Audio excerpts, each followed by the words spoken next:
Ons loof U, Here. Ons loof U. Ons loof U, Here. Bid Here vir die wat nie hier is nie. Dink aan Petro, Jolanda, dat hulle nou in hierdie oomblik, Here, nou wat dit amper 20 voor 10 is, bid ons, Here, dat hulle in hierdie oomblik bewus sal wees van die nabyheid.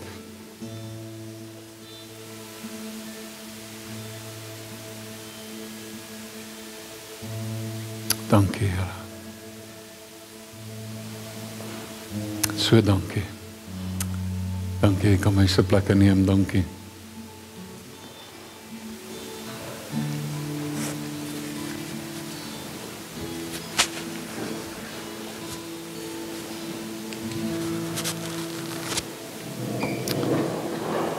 Dankie.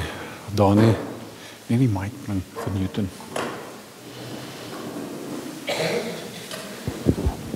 Net voordat ek gaan die woord bedien, Newton het net gevra, hy wil net so ietsie deel. He just wants to share something.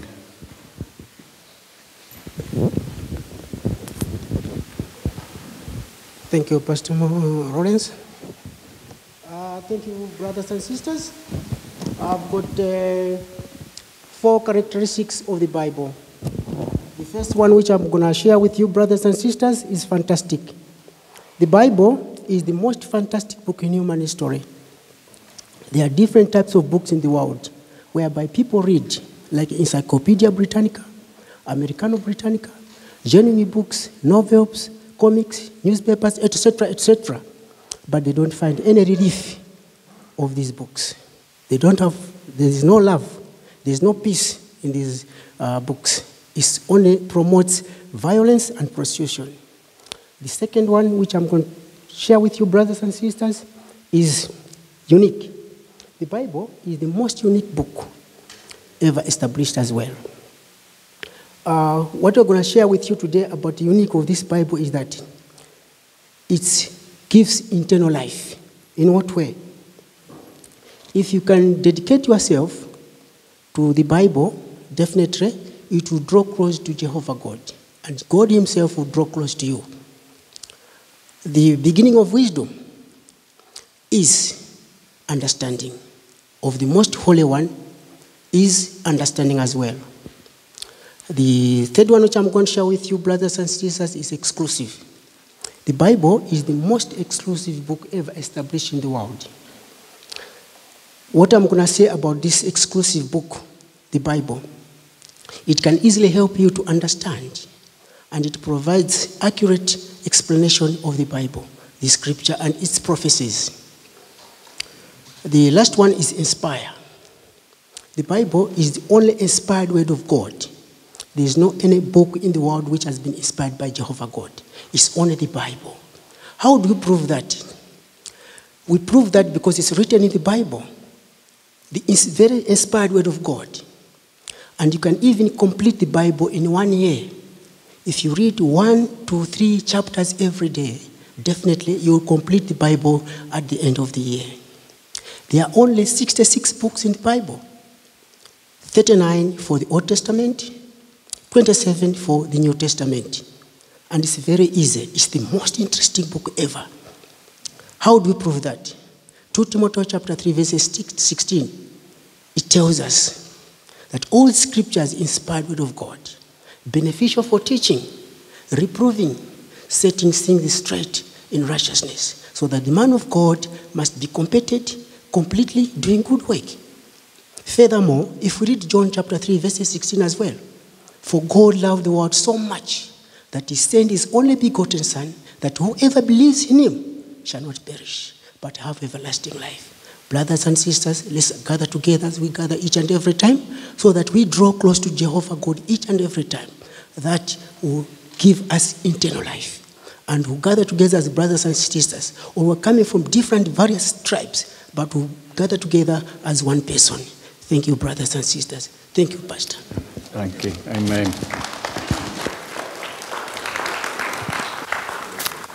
Thanks. Thank you, Newton. En onthou wat hy gesê het, wanneer ons praat, vir wat ons nou gaan praat.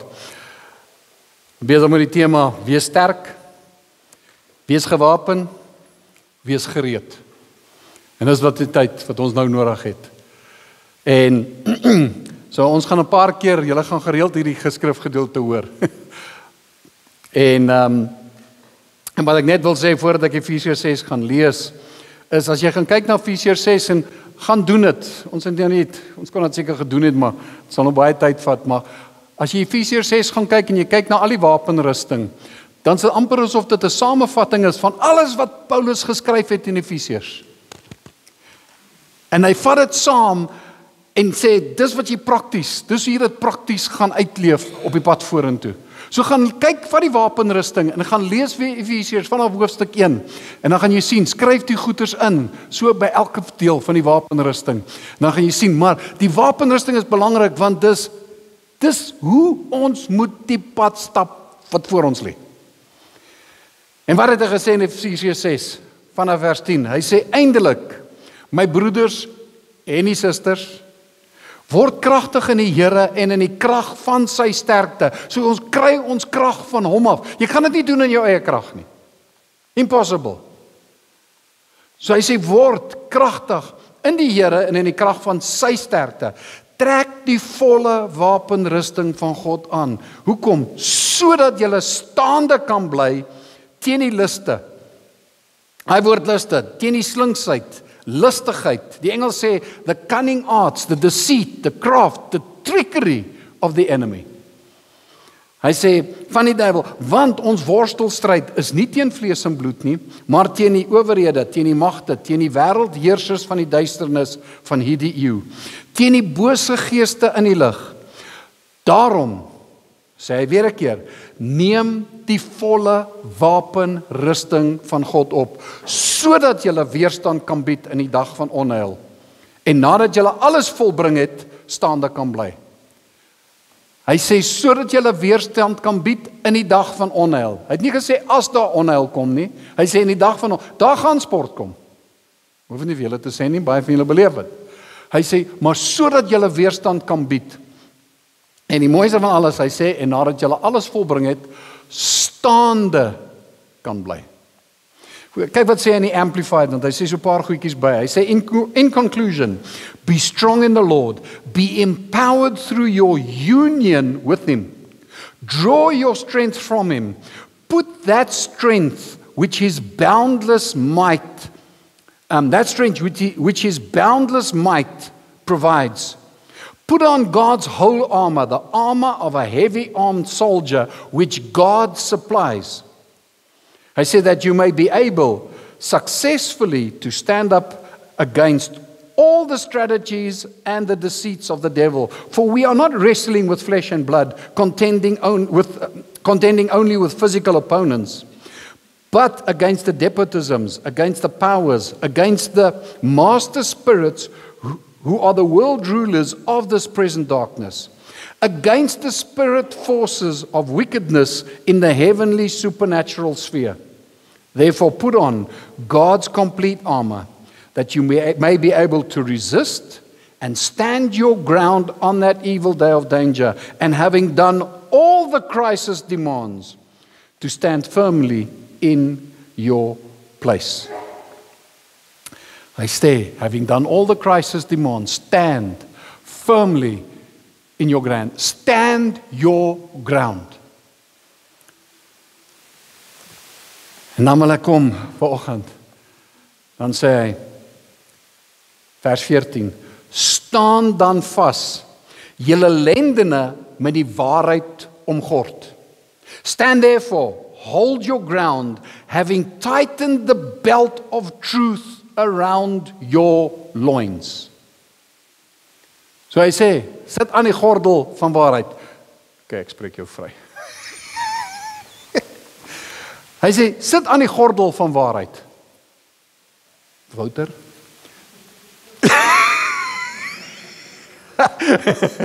Sit hom aan. Hy sê, maar wat het die gordel als gedoen? Nou vir interessantheidsonthaalwe. Die gordel wat die Romeinse soldaat gedra het verskeie funksies gehad. Eerstens, dit het sy boorkleed wat hy aangehad het, bymekaar getrek. Tweedens, dit het sy borswapen wat hy aangesit het, gehelp om dit in plek te hou. Hy sê dit het ook die wapens, hy het al sy wapens kon dra op die belt, soos hierdie net ook nou, die plek vir die holster en al die goeders wat jy kan. So die wapens, hy het tot 'n knippie gehad, dat wanneer hy die skild dra, want die skild was swaar, dan kon die skild ook op baie knippie rus op sy belt. So dat het gehelp om sy wapens te dra. Maar, daar was nog iets. Dit was ook 'n belangrike simbool van 'n soldaat se status en identiteit binne in die Romeinse weermag. So dit het 'n praktiese funksie gehad, maar dit het ook 'n simboliese funksie gehad. Want dit het vir hom, dit was deel van sy identiteit vir hom. Nou sê hulle, deel van die straf, as 'n Romeinse soldaat ergens droog gemaak het en het hom gestraf, het hulle hom laat staan, net in sy boorkleed, sonder sy gordel. Vandag se weermag, Wouter, Israel, 'n ou se berei, sê baie, daai kenteken. Jy sien altyd op die flieks van die Navy SEALs, het hy daai trident embleem wat hy dra. En hulle sê, as 'n SEAL gestraf word, en hy het regtig misgevat en hy het ergens droog gemaak, dan vat hulle daai embleem weg, sy trident. Want dit het deel van sy identiteit. Nou die Romeinse gordel, daai belt, was deel van daai identiteit. Dit het iets gesimboliseer. As hy ou geloop het in sy gordel, dan het gepraat, en jy weet, daar lyk uit. Baie van hulle gordels, hy het so vooraf gehang, en hy sê, dan het dit verskillende, wat's decorations? Dit gaat. So, dit was iets besonders gewees. En dit het baie beteken. Hy sê nou vir die vroeë Christene, wat blootgestel was aan vervolging en valse leerlinge was die opdrag om hulle met die waarheid te omgord, 'n oproep om waaksaam en standvastig in hulle geloof te wees. Paulus se gehoor sou dus die noodsaaklikheid verstaan het om toegerus te wees vir beide 'n fisiese en 'n geestelike stryd wat voor hulle lê. So toe Paulus daai brief skryf, dit maak soveel sin vir die mense in daai tyd. Maar nou wil ek iets belangriks met u deel. Baie keer as ons lees, en ons het nie tyd om in detail daaraan te gaan nie. In die Hebreëse kultuur, wanneer hulle so 'n brief lees hulle nie vir vorm nie, maar hulle lees vir funksie. Shane Willard het so 'n hele ding daaroor wat die Hebreëse rabbies hom gementor het, om te sê in ons westerse kultuur lees ons baie keer vir vorm. As ek sê vorm, baie keer as ek moet sê, en die hand van die Here is op jou. Wat 'n prentjie sien jy? Jy sien hierdie groot hand. En ons word eintlik baie keer so gefokus op die prentjie van die hand wat ons sien, dat ons mis baie keer die boodskap van wat beteken dit wanneer die Here sê sy hand is op jou. So hulle sal kyk, hulle sien nie die prentjie van die hand nie, vir hulle is dit wat beteken daai vir my, dat die hand van die Here op my is. En so wat ek wil vanoggend, wanneer ons kyk na die wapenrusting, moenie net vir vorm lees en die prentjies nie. En ek het soveel keer, het ek al 'n paar keer al, wat hulle lering gegee het, dan leer mense en dan sê hulle, hoorie, as jy in die oggend opstaan, trek jou wapenrusting aan, sit aan die gordel van waarheid. Nou trek almal die gordel aan, nou wil ek net weet, as ons dit elke oggend die wapenrusting aantrek, wat het gebeur met die wapenrusting wat ek gister aangetrek het? Toe ek gisterand gaan slaap het, wat het gebeur met die wapenrusting dat ek dit vanoggend weer moet aantrek? En weet wat, ons trek baie keer dit aan en ek sit aan die gordel van waarheid. Maar wat is die funksie van daai gordel van waarheid? Wat verwag die Here van my wanneer ek die gordel van waarheid aansit? Dis nie iets wat ek moet nou fisies en ek denkbeeldig staan ek op en ek sit die gordel op en ek sit al hierdie goed daaraan en ek het die gordel vasgemaak. Wat wil hy hê moet gebeur? Wat is die doel van daai gordel van waarheid? Wat beteken dit dat ek my met die waarheid omgord het? Wat hou dit in vir jou? Want jy sien, dit help niks, jy het die ding denkbeeldig aangesit, maar jy leef die res van die dag alleen. Wat help dit? Jy het fisies denkbeeldig hierdie ding aangesit, maar jy wandel nie in die waarheid nie.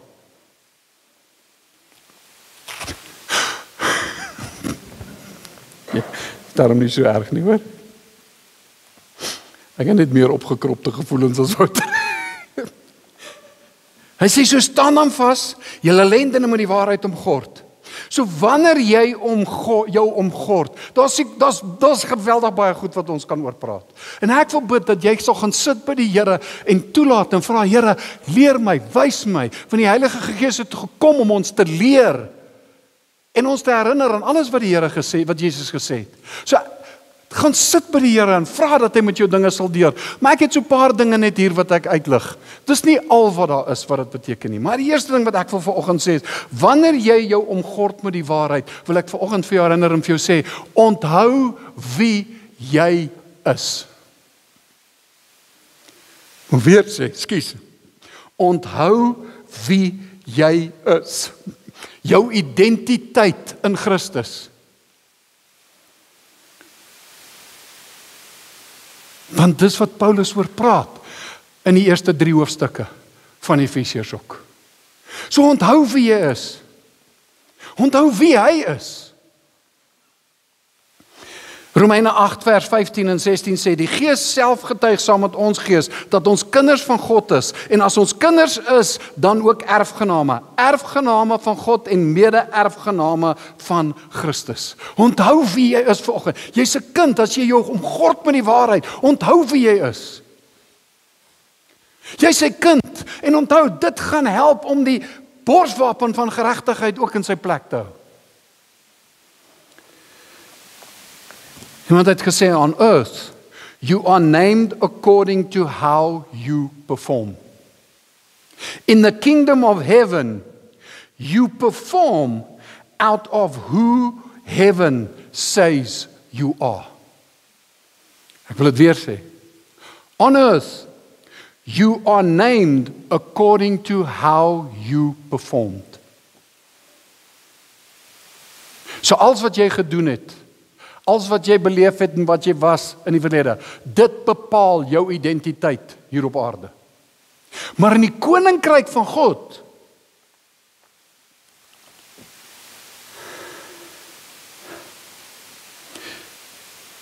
jou identiteit, wie en wat jy is, bepaal wat jy gaan doen.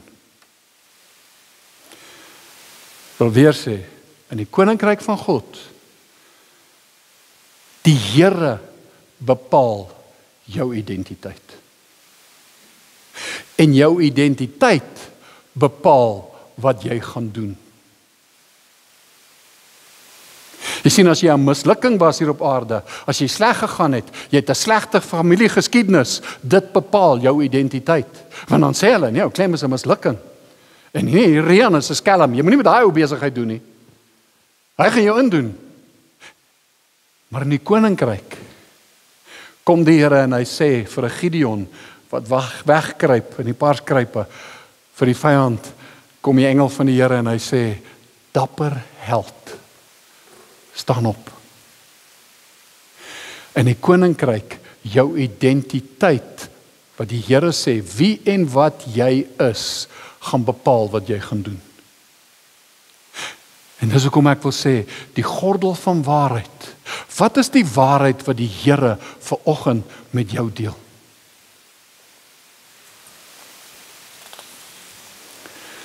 Jy sien vanoggend, jy's 'n nuwe skepping in Christus. Hy het jou nuut gemaak. Johannes 8, vers 31, en Jesus sê vir die Jode wat in hom geglo het, as julle in my woord bly, is julle waarlik my disippels, en julle sal die waarheid ken, en die waarheid sal julle vry maak. Jy sien, dis nie net 'n gordel denkbeeldig aansit nie. Dis ek bekleem my met die waarheid, want as ek die waarheid ken, die waarheid maak my vry.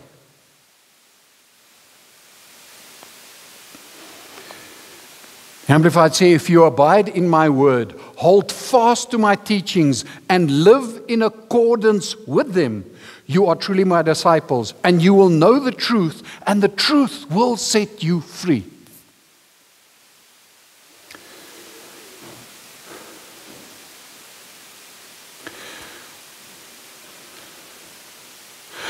Own your past, or your past will own you.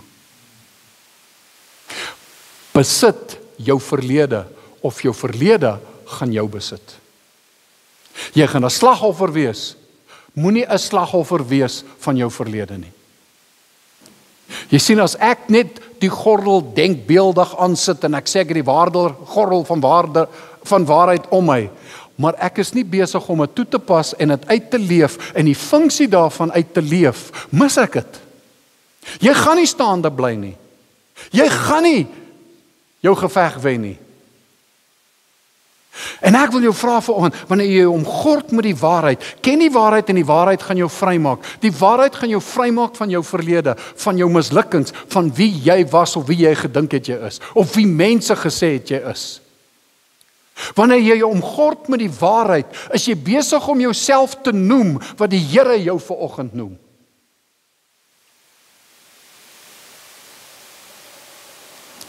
Wat noem jy jouself vanoggend?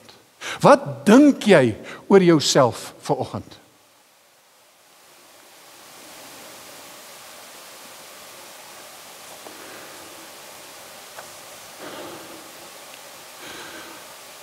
Hoor jy vanoggend wat die Here jou noem?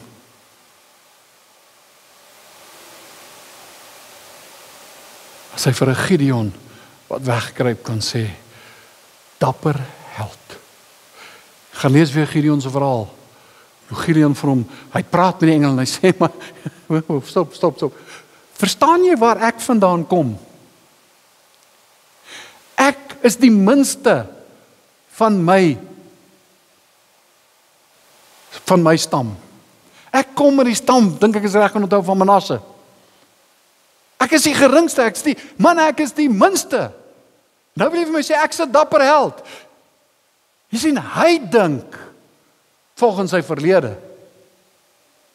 Die Here sê, dis wie jy is. Hy bepaal vanoggend wie en wat jy is, en wat jy gaan doen op die pad vorentoe.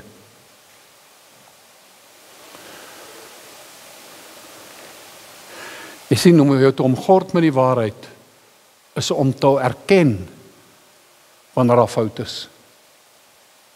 Erken, jy het 'n probleem. As jy vanoggend 'n probleem het met een of ander verslawing, erken dit. As jy 'n drankprobleem het, as jy 'n pornografieprobleem, wat se verslawing, slaaf van pille, wat dit ook al is, erken en sê, ek het die probleem. Want as jy dit nie doen nie, as jy jouself die heeltyd regverdig, gaan jy nie verander nie. Justifying yourself closes the door to change in your life. Jy kan nie die hede probeer navigeer uit 'n verlede denkwyse nie. You can't navigate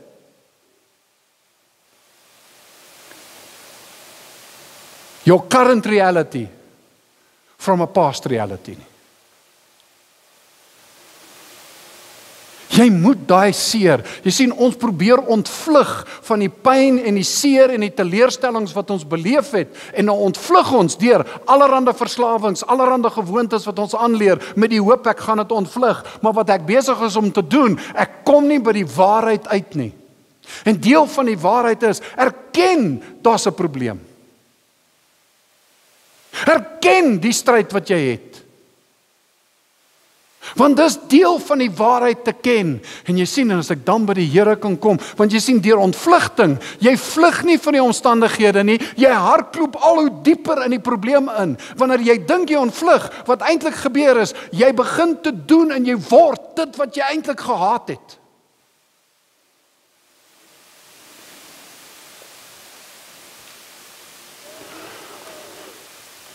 Jy word groot en ek het gehaat wat my pa doen.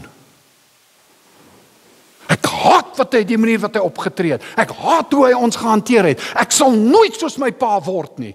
En wat word jy soos? My pa. Hoekom? Want jy is gefokus op wat hy gedoen het. Dit wat jy op fokus bepaal, jou optrede. So jy word soos hy. En weet wat sy hartseer? Jy word erger as wat hy is partykeer. Ken die waarheid. En die waarheid te ken, begin weer te erken, Here, ek sit hier. Ek sit met hierdie probleem. En laat toe, dat hy kan kom, en jou kom vrymaak. En dan het ek my omgord met die waarheid, Here, dankie, in U is ek 'n nuwe skepping. Here, U woord is die waarheid, soos wat Newton gesê het vanoggend. Jesus, om jou te omgord met die waarheid, is om jou eintlik te beklee met Christus. Ek omgord my met hom, want Jesus is die waarheid.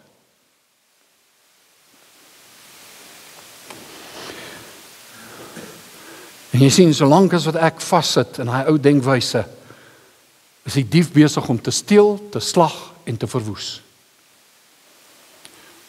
Paulus sê in Efesiërs 4, dat jy jou denke moet vernuwe. Hy sê, beklee jou met Christus.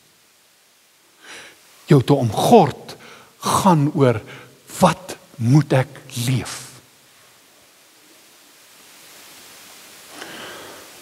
Onthou, die vyand gaan altyd poog om die woord van God te ondermyn, deur jy op 'n plek te bring, waar jy God bevraagteken, waar jy bevraagteken die dinge wat God gesê het. En soos hy sê in Matteus 13 vers 20, want jy sien, die woord het nie diep wortel geskiet nie, in jou hart. En omdat dit nie diep wortel skiet in jou hart, bring dit nie voort, dit wat die woord sê, realiseer nie en gebeur nie. Want Matteus 13 sê die woord, dis hulle wat die woord hoor, dis hulle wat by die rotse gesaai het, die woord wat die saad wat by die rotse geval het. Hy sê, dis die wat die woord hoor, dit dadelik met blydskap aanneem, maar het geen wortel in homself nie. Hy's net vir 'n tyd, is net vir 'n tyd. En as daar verdrukking en vervolging kom ter wille van die woord, struikel hy dadelik. Jy sien, die Here gee vir ons 'n woord en ons gryp die woord. Maar sodra die vervolging kom en die druk kom, dan kom die leuns van die vyand en hy sê, nee wat, ou Tim, daai woord was nie vir jou bedoel nie. En Marien, dit was dalk, het hulle vir iemand anders eintlik, jy het die verkeerde woord gevat, en nou begin die twyfel in te staan, en weet wat, ek begin die leuen van die vyand te glo, sodra jy die leuen glo, bekragtig jy die leenaar wat dit vir jou vertel het. En dis wat die vyand gaan doen, hy gaan alles in sy vermoë doen, dat jy die gordel, daai waarheid, eenkant sal neerlê. En weet wat, dan word ek soos 'n Romeinse soldaat wat gedissiplineer is, die gordel is afgehaal, ek staan op my bokkleed, en weet wat, dis asof my identiteit wegraak. Dis ek staan en ek voel verneder, ek voel, want jy sien, ek het die waarheid afgehaal.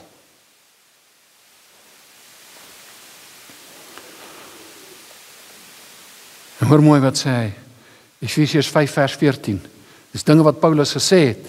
Hy sê, daarom sê hy, ontwaak jy wat slaap, staan op uit die dode, en Christus sal oor jou skyn. Pas op dat julle nougeset wandel, nie as onwyse nie, maar as wyse. Koop die tyd uit, moenie onverstandig wees nie, maar verstaan wat die wil van die Here is. Word met die Gees vervul. Hoekom is dit belangrik om met die Gees vervul te word? Want Johannes 16 vers 13 sê hy, maar wanneer hy gekom het, die Heilige Gees, die Gees van alle waarheid.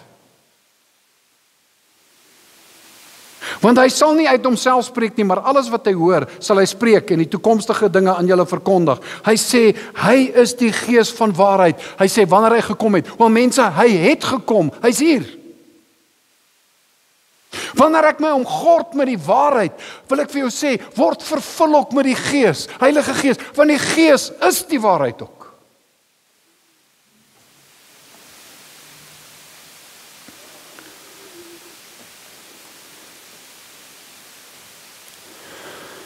The Amplified say, look carefully then how you walk, live purposefully and worthily and accurately, not as the unwise and witless, but as wise, sensible, intelligent people, making the very most of time, buying up each opportunity because the days are evil. Therefore, do not be vague and thoughtless and foolish, but understanding and firmly grasping what the will of the Lord is. Soos Newton gesê het vanoggend, spend time in the Word of God.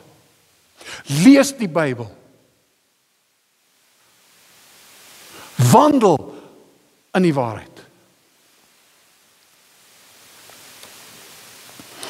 Maar weer sê, moenie net vir vorm lees. Wat sê die Here vir jou deur daai beeldspraak?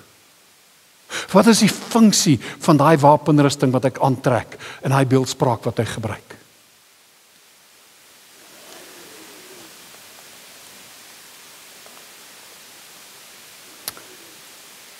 Efesiërs 4 vers 22, daar is nog ander verse ook, gaan nie almal deurgaan nie.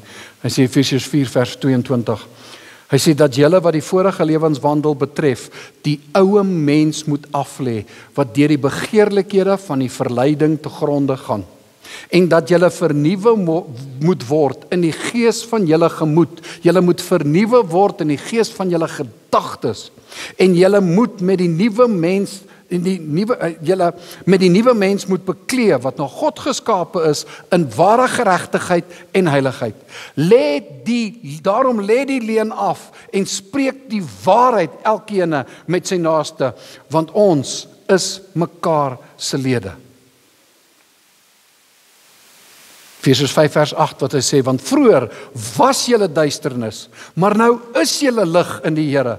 Wandel soos kinders van die lig, want die vrug van die Gees bestaan in alle geregtigheid, bestaan in alle goedheid en geregtigheid en waarheid. En beproef wat die Here welbehaaglik is en hou nie gemeenskap met die onvrugbare werke van die duisternis nie, maar bestraf dit liewer. So met ander woorde, ek beklee my met die waarheid. Ek leef in daai waarheid. Ek wandel in sy waarheid. Dis nie net 'n ding wat ek net aantrek en uittrek nie. Dit praat van die hele, haak ek myself hierso. Wouter, kom jou. Daar sy. Ek is los. Thanks. Raak eerder vasgehaak aan die waarheid. Ja. Hy sê so mense, die hele wapenrusting gaan oor 'n leefwyse.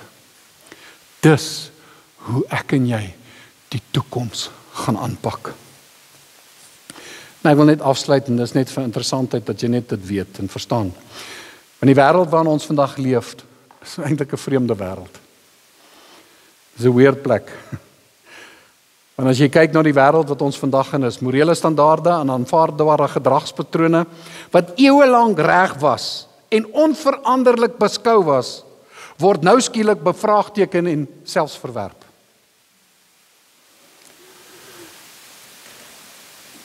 In die verlede was die lyne tussen reg en verkeerd duidelik vasgestel. Ons het geweet, dis wat reg is, dis wat verkeerd is. Die woord leer ons dit.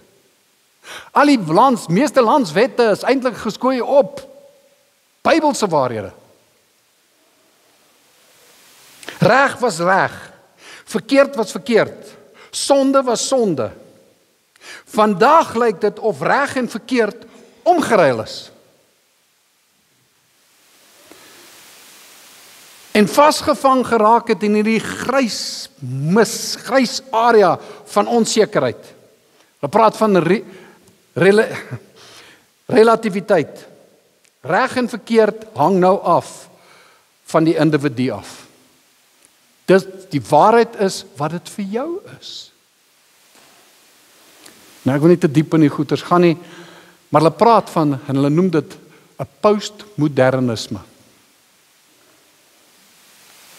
En wat die postmodernisme sê is, dis die gedagte dat niemand die waarheid akkuraat kan beskryf nie. Elke waarnemer kan slegs sy perspektief op die waarheid gee.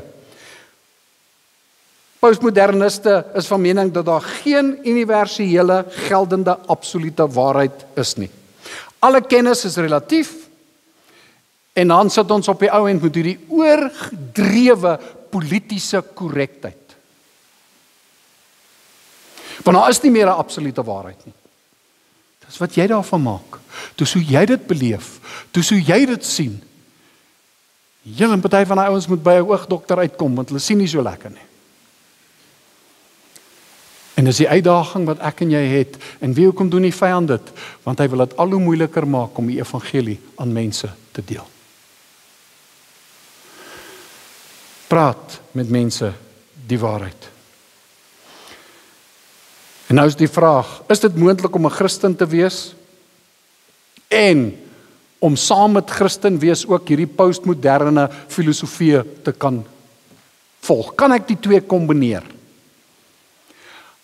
Ek wil vir jou vandag 'n antwoord gee.